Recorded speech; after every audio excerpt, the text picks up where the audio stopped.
Welcome. In this video, we're taking a calm journey into the life of one of history's most transformative figures, Henry Ford, a man who didn't just build cars, but reshaped how the world moved, worked, and dreamed. Born in a time when horses pulled carriages through muddy roads and steam engines were the pinnacle of technology, Henry Ford would grow to create something that changed everything. But this isn't just a story about automobiles and factories. It's a story about a boy who couldn't stop taking things apart, a young man who refused to accept the world as it was, and an industrialist who believed that progress should belong to everyone, not just the wealthy. We'll walk through quiet farm fields in Michigan, stand beside him in dim workshops as he tinkers late into the night, and watch as an idea, born from simple curiosity, transforms into a revolution that reaches every corner of the globe. So relax, settle in, and let the story unfold. Don't forget to like the video, subscribe to the channel, and share in the comments where you're watching from. Let's begin! The morning of July 30th, 1863, breaks gently over Dearborn, Michigan. It's a modest farming community, a place where the rhythm of life follows the seasons, where the sound of a rooster marks the start of each day, and where families work the land just as their parents did before them. In a small farmhouse, not far from the main road, a baby's cry cuts through the stillness. It's a sound that carries hope, as all new births do, but no one in that house, no one in that community, could possibly know that this child would one day change the world in ways they couldn't even imagine. William Ford and Mary Littlegut Ford welcome their first son into the world. They name him Henry.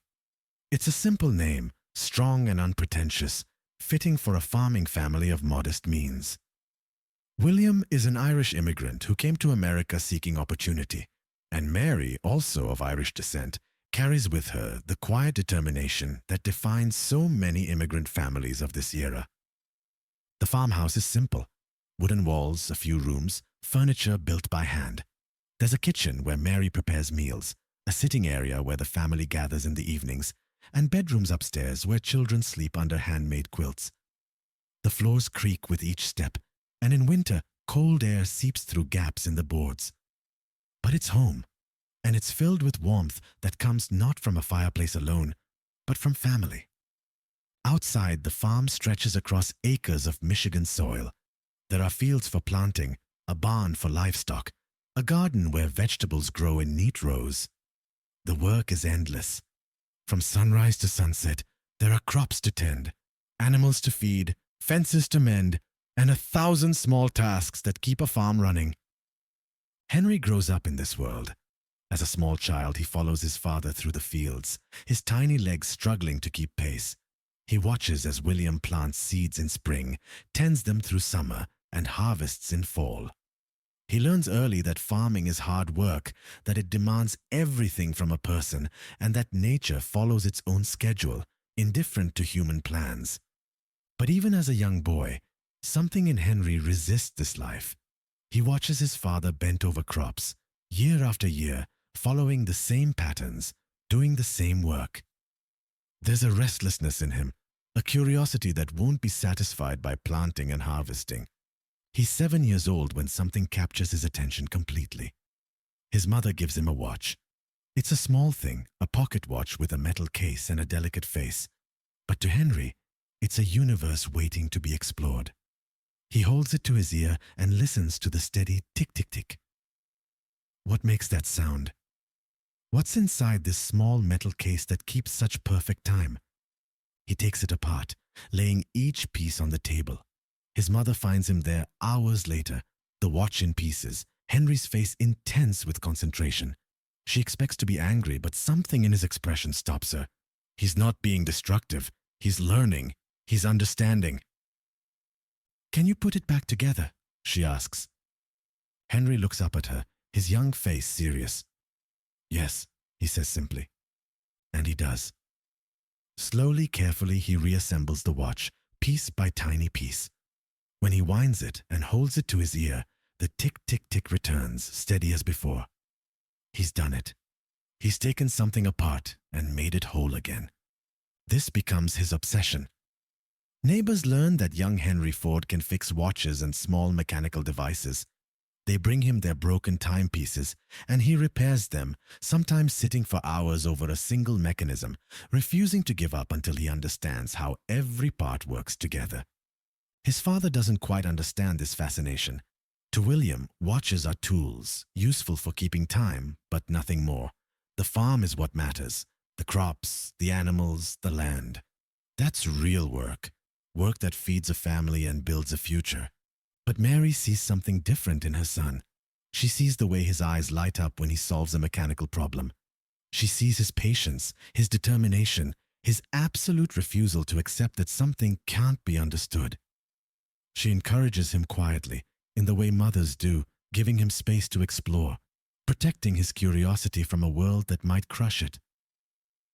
The seasons pass. Henry grows taller, stronger. He does his farm chores because they must be done, but his heart is elsewhere.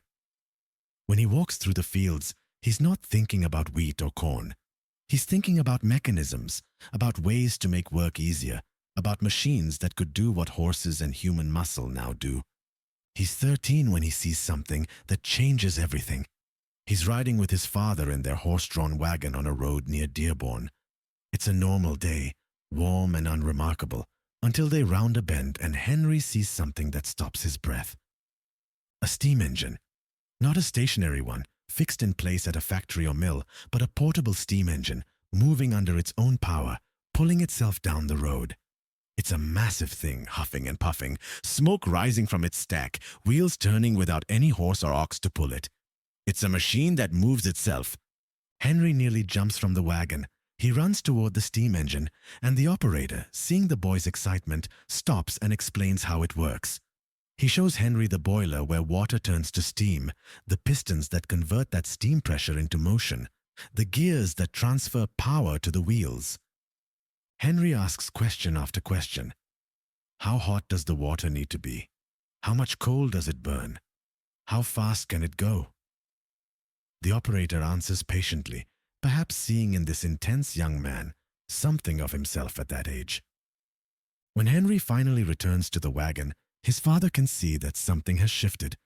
The boy's face has a look of determination, almost like someone who has seen a vision of the future and decided to chase it.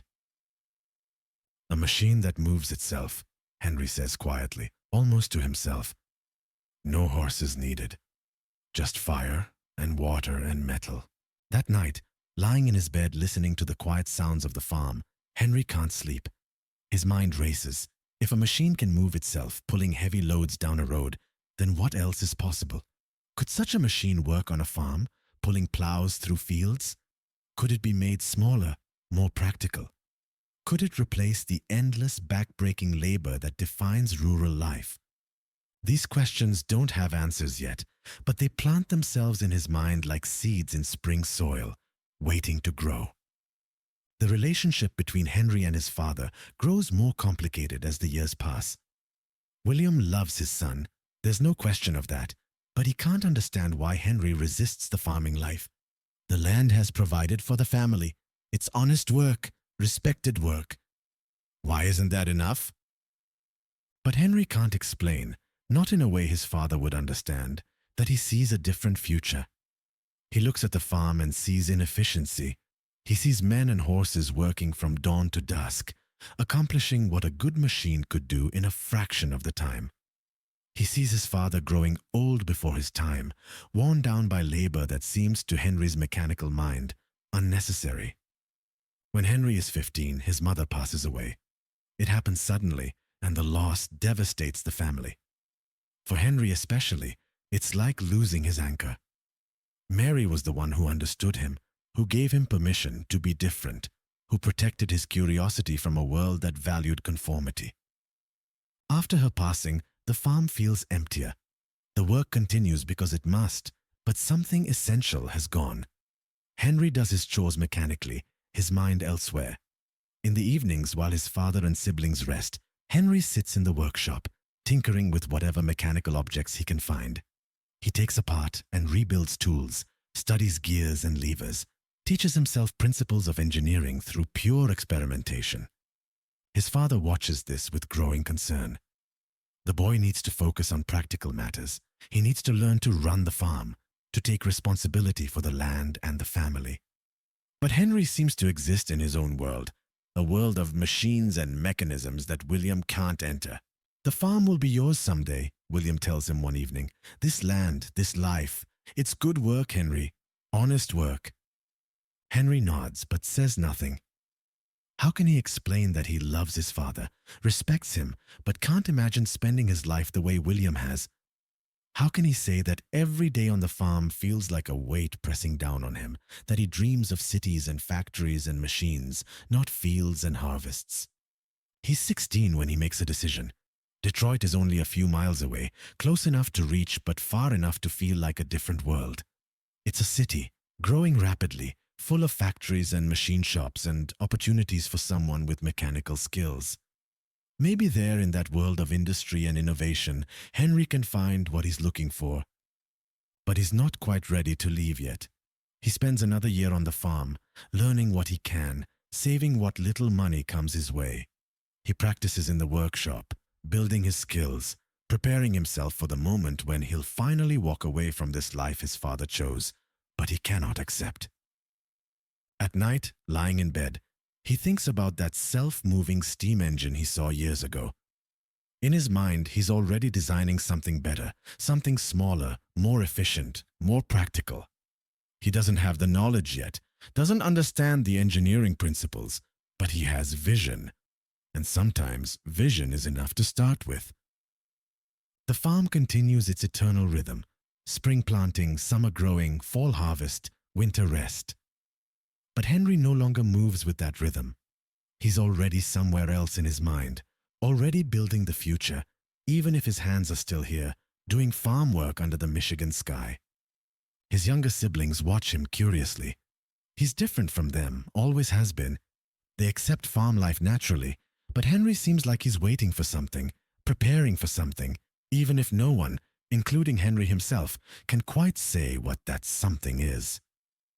On quiet evenings when the family gathers, Henry sometimes talks about machines and inventions. His father listens politely but doesn't really understand. His siblings find it interesting in an abstract way. But for Henry, these aren't abstract ideas. They're as real as the plow outside, as real as the horses in the barn. They're just waiting to be built, waiting for someone with enough determination and skill to bring them into existence. The months pass slowly. Henry is patient in his work, but impatient in his dreams. Every day on the farm feels like a delay, a postponement of his real life. But he's learning something valuable during this time, even if he doesn't fully realize it yet. He's learning that creation requires patience, that understanding comes slowly, that mastery is built through repetition and failure and trying again. When he finally leaves, when he finally walks down that road toward Detroit, he'll carry these lessons with him. He'll carry his mother's encouragement, his father's work ethic, and his own unshakable belief that machines can make life better, that progress is possible, that the future doesn't have to look like the past. But for now, in these quiet years of adolescence, he waits and works and dreams.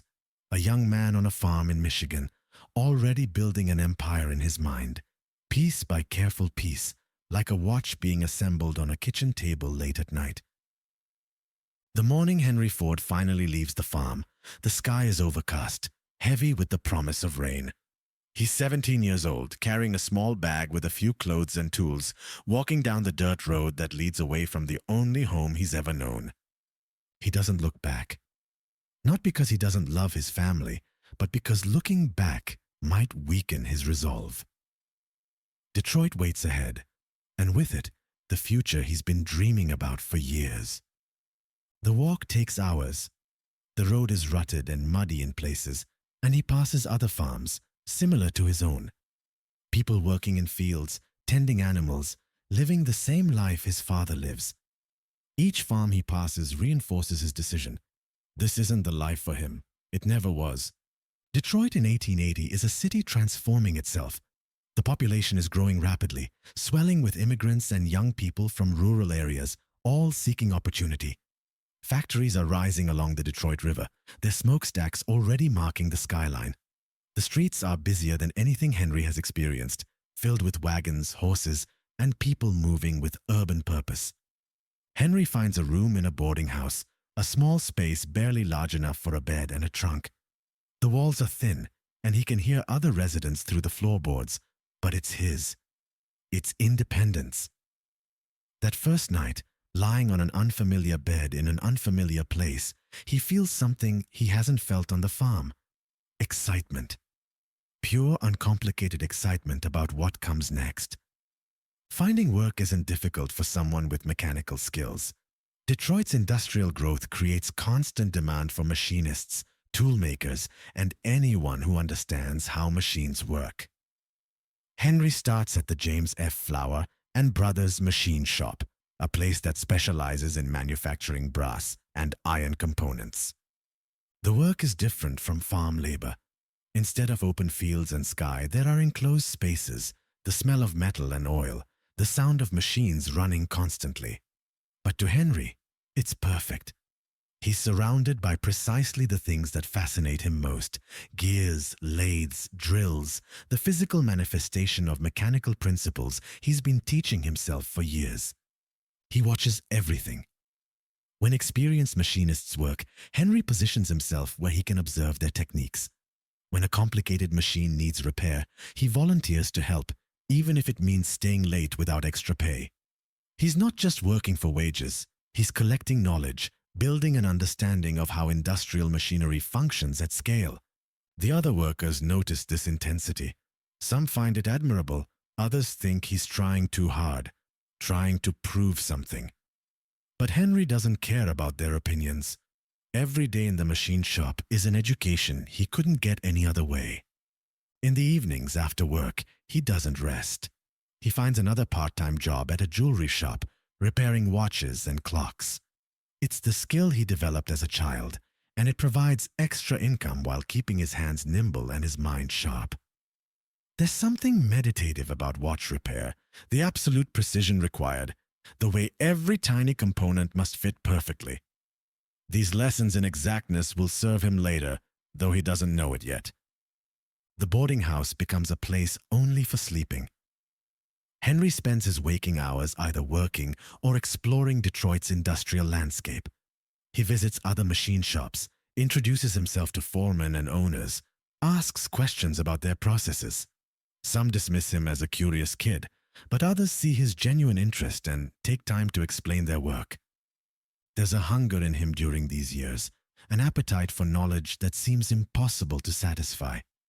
He reads technical manuals, studies engineering diagrams, teaches himself principles of thermodynamics and mechanical advantage. When he doesn't understand something, he finds someone who does and asks until it makes sense. He learns about steam engines, about how steam pressure can be converted into mechanical motion with remarkable efficiency.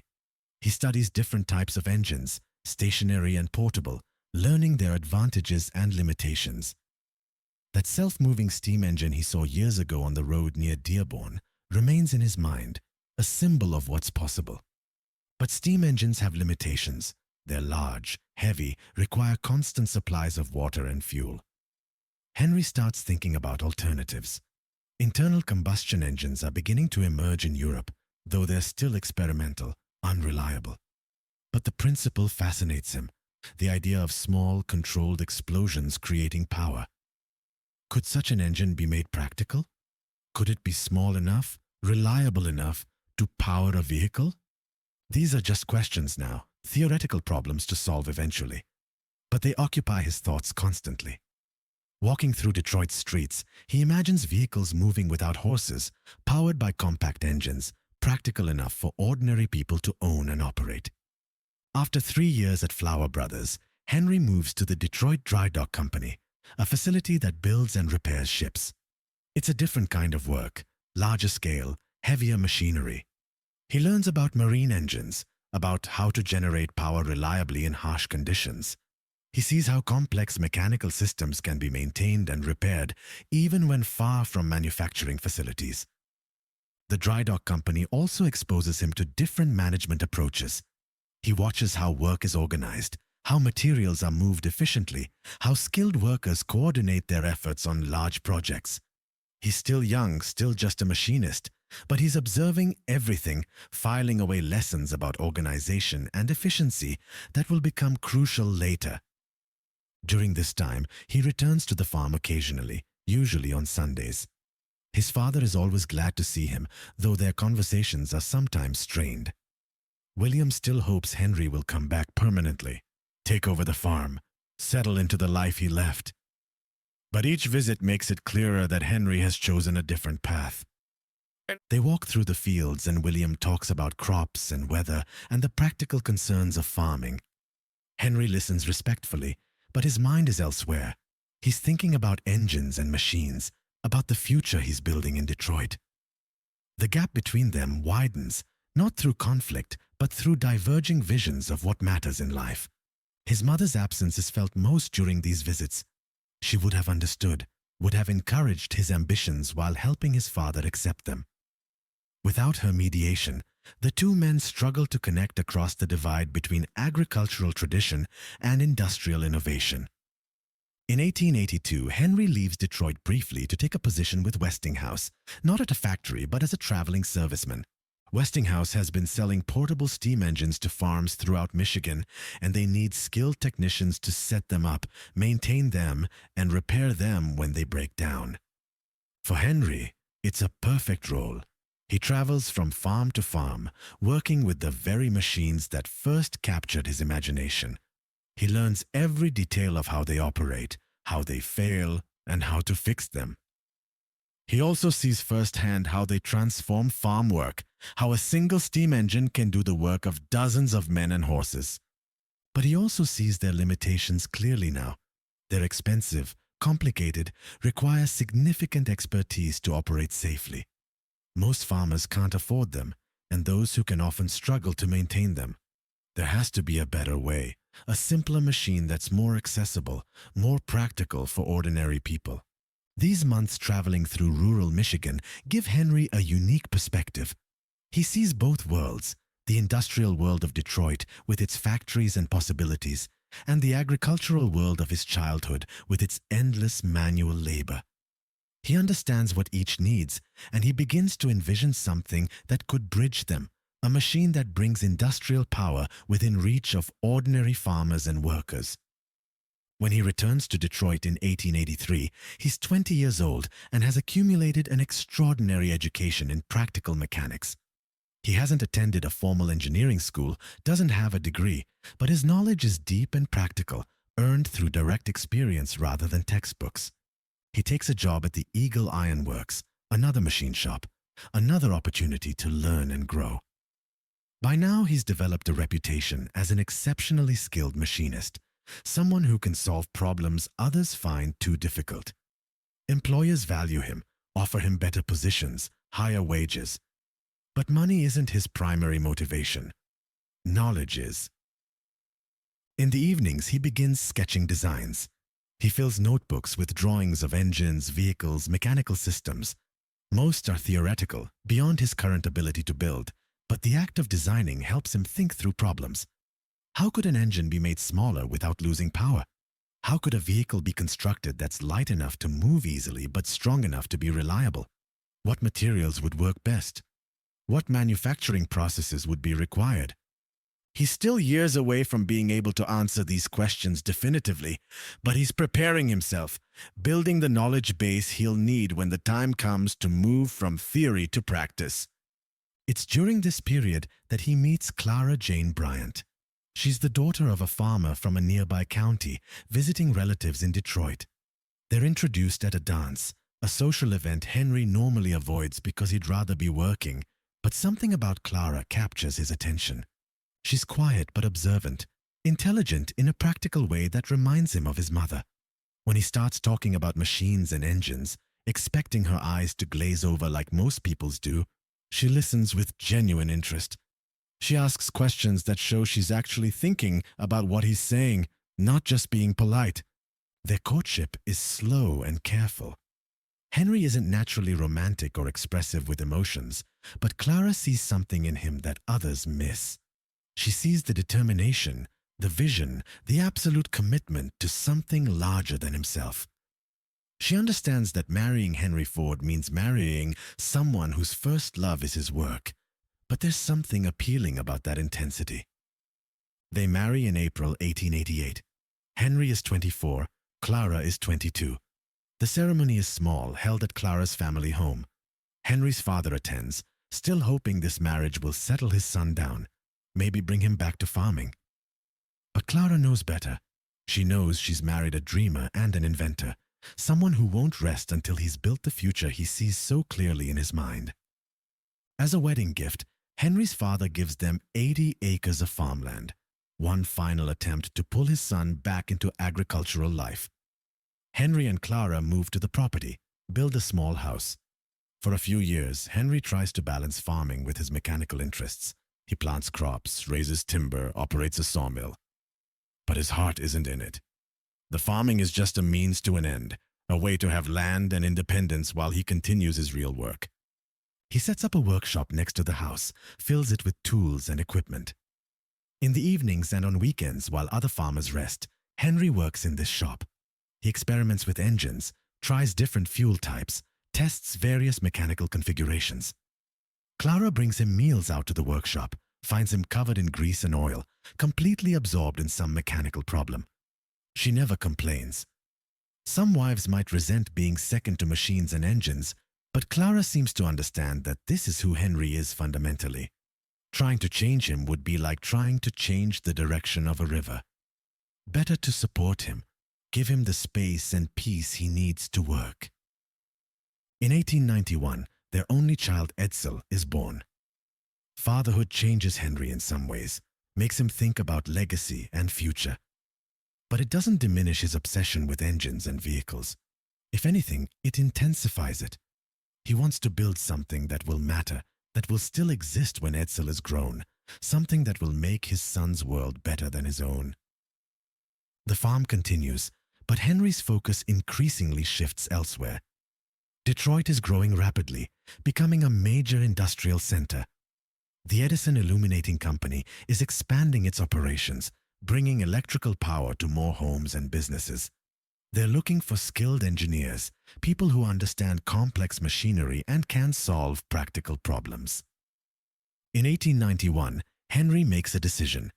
He spent the last few years trying to balance farming with his mechanical interests, trying to please his father while pursuing his own dreams. But it's not working. He's spread too thin, unable to fully commit to either path. Something has to change. He takes a position with the Edison Illuminating Company.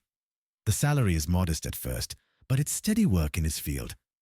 More importantly, it gives him access to cutting-edge technology.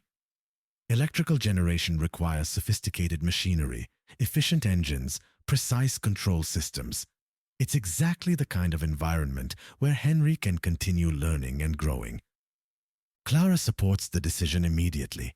She's seen how the farming life wears on him, how he comes alive only when he's working on mechanical problems. Moving to Detroit, fully committing to industrial work, feels like finally acknowledging what's been obvious for years. They sell most of the farm equipment, rent out the land, and move to Detroit. Henry is 28 years old. He spent more than a decade learning his craft, studying mechanics and engineering, preparing himself. But for what exactly, he's still not entirely sure. He has vague ideas about self-powered vehicles, about bringing mechanization to ordinary people, but nothing concrete yet. Nothing he could point to and say, this is what I'm going to build. But he's closer now.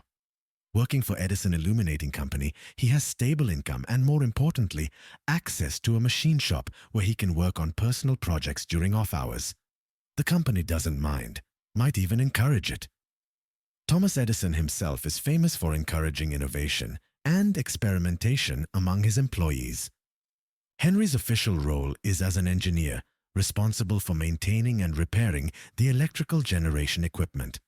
It's demanding work, requiring him to be on call at all hours. When generators break down, when electrical systems fail, Henry is often the one called to fix them. He develops a reputation for reliability, for being able to diagnose and solve problems quickly. But the real work, the work that matters most to him, happens late at night, after his official duties are done. In a small workspace, Henry begins working on a new type of engine, smaller and more efficient than anything he's experimented with before. Not a steam engine, which he now sees as fundamentally limited, but an internal combustion engine using gasoline as fuel. The technology exists in experimental forms in Europe. Carl Benz and Gottlieb Daimler have built primitive automobiles, but their designs are expensive, unreliable, more like rich men's toys than practical transportation. Henry sees the potential they're missing. What if such an engine could be made simple enough, reliable enough, cheap enough for ordinary people? It becomes his obsession. Every spare hour, every bit of extra money goes into this project. Clara watches their modest savings disappear into parts and materials, never complaining. On Christmas Eve, 1893, Henry completes a small test engine in their kitchen. He mounts it on the sink, connects the fuel line, and prepares to start it for the first time. Clara holds a drip cup to help fuel the engine. Henry adjusts the settings one final time, then turns the ignition. The engine sputters, coughs, then suddenly roars to life, running smoothly, proving the principle works. The noise is tremendous in the small kitchen, and Clara has to hold her hands over her ears, but she's smiling. She knows what this means to Henry, knows this is the beginning of something important. The test engine runs for perhaps 30 seconds before Henry shuts it down, but those 30 seconds change everything. He's proven to himself that he can build a working internal combustion engine. Now the question becomes, can he build one powerful enough, reliable enough, to power a vehicle? The next 3 years blur together in a haze of work and experimentation. During the day, Henry performs his duties at Edison Illuminating Company, and he does them well. He's promoted twice, his salary increases, his responsibilities grow. But his mind is always partly elsewhere, thinking about the vehicle he's building in every spare moment. He's not working alone anymore. Word spreads among Detroit's small community of mechanical enthusiasts about what Henry is attempting. Some think he's wasting his time, that horseless carriages are an impractical novelty. But others are intrigued. A handful of skilled workers begin helping Henry in their own spare time, drawn by curiosity and the possibility of being part of something revolutionary. The vehicle takes shape slowly in a workshop behind Henry and Clara's rented house on Bagley Avenue. It's unlike anything seen on Detroit's streets before. 4 bicycle wheels, a simple frame, a gasoline engine mounted in the center. No body, no roof, barely even seats. It's the absolute minimum needed to test the basic concept. Can a small gasoline engine reliably power a vehicle? The design is crude by later standards, but every choice Henry makes serves a purpose. The bicycle wheels are light and readily available. The simple frame is easy to construct and modify. The exposed engine allows for quick adjustments and repairs, which will certainly be necessary. This isn't meant to be pretty or comfortable. It's meant to prove that the idea works. On the night of June 4th, 1896, after months of work, Henry decides the vehicle is ready for its first test. There's just one problem. The vehicle is too wide to fit through the workshop door. Rather than disassemble it, Henry simply grabs an axe and enlarges the doorway, breaking through the brick wall. Clara, watching, just shakes her head with a smile. This is Henry, so focused on moving forward that obstacles like walls seem almost trivial. In the pre-dawn darkness, Henry and his assistant, Jim Bishop, roll the vehicle into the alley behind the house. Detroit is quiet at this hour, most residents still sleeping. It's drizzling slightly, and the cobblestone streets gleam wet in the gaslight. Henry checks the engine one final time, makes minor adjustments. His hands are steady despite the significance of this moment. This is what he's been working toward for years. The idea that captured his imagination as a 13-year-old boy, seeing a self-moving steam engine on a road near Dearborn. Now he's about to find out if all that work, all that preparation, all those hours in workshops and machine shops have been leading somewhere real. He starts the engine. It catches immediately, settling into a steady rhythm. Henry climbs onto the simple seat, grips the steering lever. Jim Bishop rides ahead on a bicycle, ready to warn any late-night traffic. Henry engages the transmission, and the vehicle lurches forward, then smooths out, rolling down the alley under its own power. It's not fast, perhaps 6 miles per hour at most. The engine sputters occasionally, and the steering is imprecise. But it works. The vehicle is moving without any horse to pull it, powered only by gasoline and Henry's engineering. The dream is real. He drives through Detroit's empty streets for perhaps 2 hours, testing, observing, mentally noting every problem and quirk. The vehicle attracts attention from early risers, people staring in amazement or confusion at this strange contraption moving without an animal. Some wave, others just stare. Henry barely notices them. He's completely focused on how the vehicle performs, what works, what needs improvement. When he finally returns home, the sun is rising. Clara is waiting, and the look on Henry's face tells her everything. It worked. He actually built a working automobile. But for Henry, this is just the beginning. The quadricycle, as he calls it, proves the concept. But it's far from practical, far from something ordinary people could own and operate. It's too crude, too unreliable, too limited. He's shown himself that it's possible. Now comes the much harder work of making it practical, reliable, affordable. Over the next months, he continues refining the quadricycle, testing it, learning from every failure and success. He's still working full-time at Edison Illuminating Company, still a company engineer first. But his real identity, his real purpose, is becoming clearer. He's not just a machinist or an engineer. He's an inventor, a creator of something new, something that could change how people live and work. The world is on the cusp of a new century. Horse-drawn vehicles still dominate every road, but the first faint signs of change are appearing. A handful of inventors in America and Europe are experimenting with similar ideas. The race to create a practical automobile is beginning, though most people don't realize it yet. Henry Ford, 33 years old, working in Detroit, is about to enter that race. He spent 15 years preparing, learning, building skills and knowledge. The quadricycle is his first real step into the future he's been imagining since childhood. But the path ahead won't be easy.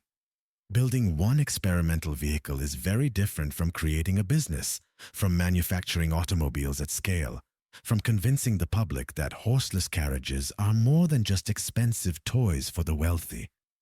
Many obstacles remain, many failures await. But Henry has something that will carry him through, an absolute, unshakable conviction that he's right, that the automobile represents the future, and that he's the one to bring that future into reality. Late at night, after everyone else has gone to sleep, Henry often sits in his workshop, surrounded by tools and half-finished projects.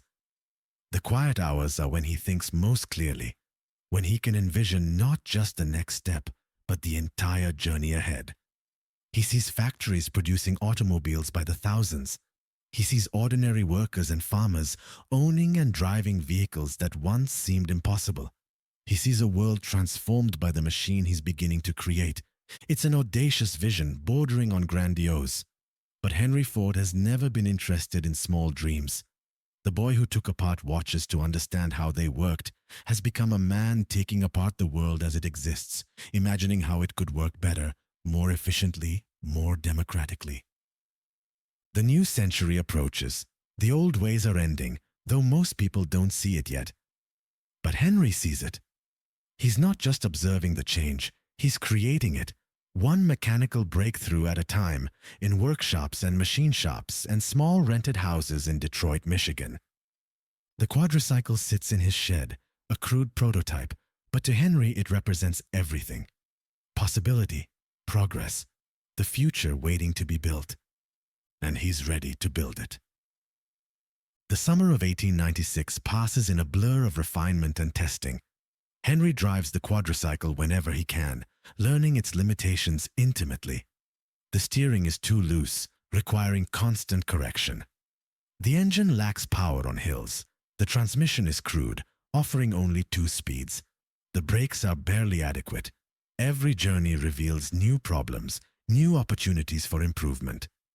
But the fundamental principle is sound. A small gasoline engine can power a practical vehicle. This knowledge, now proven beyond doubt, gives Henry confidence to push forward. He's not just tinkering anymore. He's developing a technology that could genuinely transform transportation. Word spreads through Detroit's industrial community. The city is still small enough that news travels quickly, especially unusual news. A man has built a horseless carriage that actually works. People come by the Bagley Avenue house, curious to see this strange machine. Some are engineers and machinists, technically minded people who understand what Henry has accomplished. Others are simply curious, drawn by the novelty. Henry shows the quadricycle to anyone interested, explains how it works, discusses its limitations openly.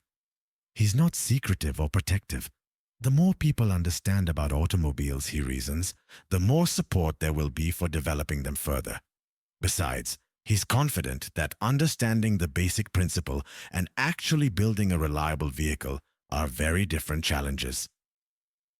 In August, something significant happens. Thomas Edison comes to Detroit for a convention of electric company executives. The Edison Illuminating Company, where Henry works, naturally hosts a dinner for their famous founder. Henry is invited, though he's just a mid-level engineer, not important enough to sit at the head table. During dinner, someone mentions Henry's horseless carriage experiment. Edison, always interested in new technology, asks to hear more. Henry is brought over to Edison's table, suddenly face to face with one of his heroes, a man whose inventions have literally illuminated the world. Henry explains his gasoline-powered vehicle, describing the engine design, the transmission system, the challenges he's working to overcome. Edison listens intently, asking technical questions that show he grasps the principles immediately. When Henry finishes, Edison slams his fist on the table with enthusiasm. "Young man, that's the thing. You have it. Your car is self-contained, carries its own power plant. Electric cars must constantly return to charging stations. Steam cars must carry water and fuel for their boilers. But your car, that's the intelligent approach. Keep at it." This encouragement from Thomas Edison, one of the world's most respected inventors, validates everything Henry has been working toward. It's not just his own belief anymore. One of the greatest minds of the age sees the potential too. But encouragement doesn't solve practical problems. The quadricycle, despite proving the concept, is too limited to be commercially viable. Henry needs to build something better, more powerful, more reliable. And for that, he needs resources beyond what his Edison Illuminating Company salary can provide. And so, we've reached the end of another history story. I hope this journey through the calm waters of the past has relaxed your mind and prepared you for a peaceful sleep. Thank you for sharing these moments with me as we get lost together in the depths of history. Each video is a story from the dusty pages of the past, and each story is crafted to be a lullaby just for you. If you enjoyed this video and it helped guide you towards sleep, please don't forget to hit that like button to support me. Subscribe to the channel to discover more of history's monotonous yet mesmerizing tales, and drift off to sleep each night with a whisper from the past by your side. Make sure to turn on notifications so you'll be instantly alerted when new videos are uploaded. Feel free to share in the comments which historical topics you'd like to hear about. Every suggestion you make could inspire the next video. Now gently close your eyes, take a deep breath, and surrender to the night. I wish you peaceful nights, sweet dreams, and a wonderful sleep in the embrace of history. Until we meet again on our next historical journey. Good night.